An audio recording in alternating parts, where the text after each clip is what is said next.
Le Maroc ou l'Afrique du Sud, qui remportera la bataille de la construction automobile en Afrique? L'Afrique du Sud et le Maroc restent presque les seuls constructeurs automobiles du continent.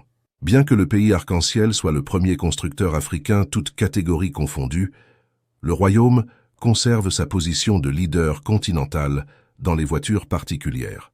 Les deux nations bénéficient d'écosystèmes solides, développés patiemment au fil des décennies. Selon les projections du cabinet de conseil Mordor, le secteur devrait connaître un taux de croissance annuel moyen de 6% d'ici 2030, soit le double de la moyenne mondiale, grâce à l'urbanisation et à l'émergence d'une classe moyenne. En outre, la volonté du continent de se développer industriellement incite les acteurs mondiaux du secteur à y établir des bases pour produire certains de leurs modèles. Cependant, pour attirer ces géants mondiaux, plusieurs conditions doivent être réunies. Des écosystèmes automobiles bien développés, un environnement des affaires favorable, des ressources humaines qualifiées, un marché intérieur significatif, des capacités logistiques solides et une vision stratégique claire. En conséquence, seuls 2 pays africains se distinguent parmi les constructeurs automobiles mondiaux, bien que l'Afrique demeure un acteur mineur dans le secteur international. En 2023, sur une production mondiale de 93,55 millions de véhicules, l'Afrique n'en a produit que 1,17 million, représentant seulement 1,25% de la production mondiale, rapporte le 360. Cette année, l'Afrique du Sud célèbre son centenaire dans la construction automobile. En 1924, la première voiture, un modèle Ford T, y a été assemblée. Depuis lors, le pays n'a cessé d'attirer d'autres constructeurs automobiles. Aujourd'hui, il en accueille plus d'une douzaine, toutes catégories confondues, dont Ford, Volkswagen, BMW, Isuzu, Mercedes, Toyota, Nissan et Hyundai. Le groupe Stellantis y construit actuellement une nouvelle usine qui sera opérationnelle en 2025. Cet intérêt des constructeurs s'explique par les potentialités du marché sud-africain, qui est de loin le premier marché de voitures neuves en Afrique, avec un parc de 13,1 millions de véhicules à fin 2023. En parallèle, l'Afrique du Sud dispose d'un véritable écosystème automobile avec plus de 430 fournisseurs et équipementiers desservant le marché local et international. Grâce à cet écosystème et à la présence de nombreux acteurs mondiaux de l'automobile, la production du pays a atteint 633 332 unités en 2023 contre 555 885 unités en 2022, marquant une progression de 13,9%. Avec ce volume, l'Afrique du Sud se positionne au 22e rang mondial. Plusieurs modèles de voitures y sont fabriqués, dont la BMW X3, la Mercedes C-Class, la Toyota Corolla, la Volkswagen Polo, le Hilux, le Navara, le D-Max et le Ranger. Globalement, le volume moyen par modèle produit sur le marché sud-africain est passé de 52 490 unités en 2022 à 59 963 en 2023. Le pays arc-en-ciel ne compte pas en rester là. Dans le cadre de sa stratégie de développement, l'Afrique du Sud ambitionne d'atteindre 1% de la production mondiale en produisant 1,4 million d'unités à l'horizon 2035. Il est à noter que les exportations du secteur automobile sud-africain ont généré un chiffre d'affaires d'environ 14,71 milliards de dollars, dont 203 milliards proviennent des ventes de voitures et 70,3 milliards de celles des composants automobiles. Comme l'Afrique du Sud, le Maroc est également l'un des pionniers de la construction automobile en Afrique, avec la création de la Société marocaine de constructions automobiles, SOMACA, en 1959. Cette entreprise a été privatisée en 2003 au profit de Renault. Jusqu'à l'implantation de Renault, le pays est resté un producteur mineur, avec une production annuelle de moins de 60 000 véhicules en 2010.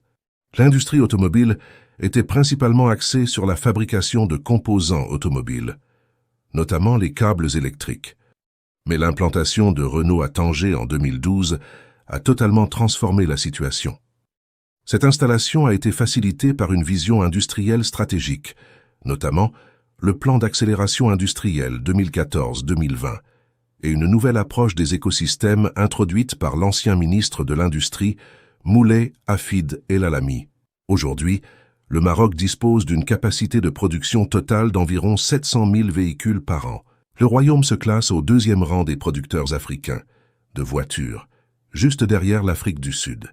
Cependant, le Maroc domine le segment des voitures particulières avec un volume de 471 950 unités produites par les deux principaux acteurs du secteur au Maroc, Renault Maroc et Stellantis Maroc, contre 336 980 de voitures particulières produites en Afrique du Sud. Le groupe Renault Maroc demeure le leader de la construction automobile sur le continent.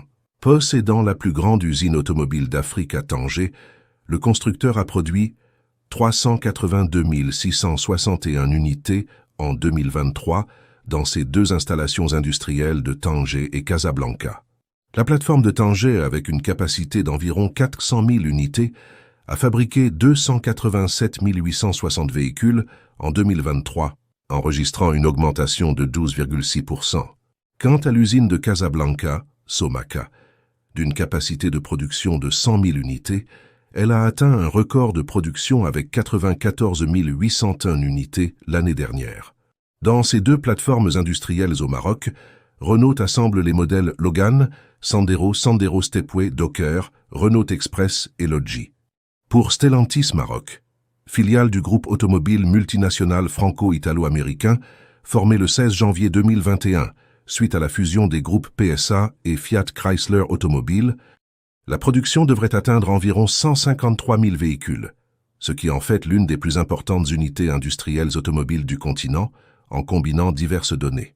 À noter que cette unité a commencé à produire des véhicules et des moteurs en 2019, avec une capacité initiale de 100 000 véhicules par an, qui a été doublée en 2022 pour atteindre 400 000 unités par an, auxquels s'ajouteront 50 000 véhicules électriques. Parmi les modèles produits à Kenitra, on trouve la Peugeot 208, ainsi que des véhicules électriques tels que la Citroën Ami, l'Opel Tox E et la Fiat Topolino.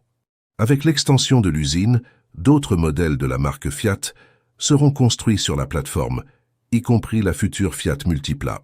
Stellantis s'appuie sur un écosystème de près de 70 fournisseurs et équipementiers locaux, ce qui lui permet de s'approvisionner localement et d'augmenter continuellement son taux d'intégration, actuellement établi à 69%, avec un objectif ultime de 80%.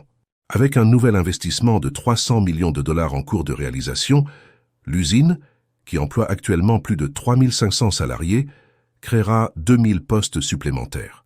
Il est à noter qu'au-delà des voitures particulières et des véhicules utilitaires légers, il y a également le montage de camions de divers tonnages au Maroc, notamment par le groupe Auto Hall, qui assemble les marques Foton, Fuso Mitsubishi et DFSK, avec une capacité de production de 10 000 unités.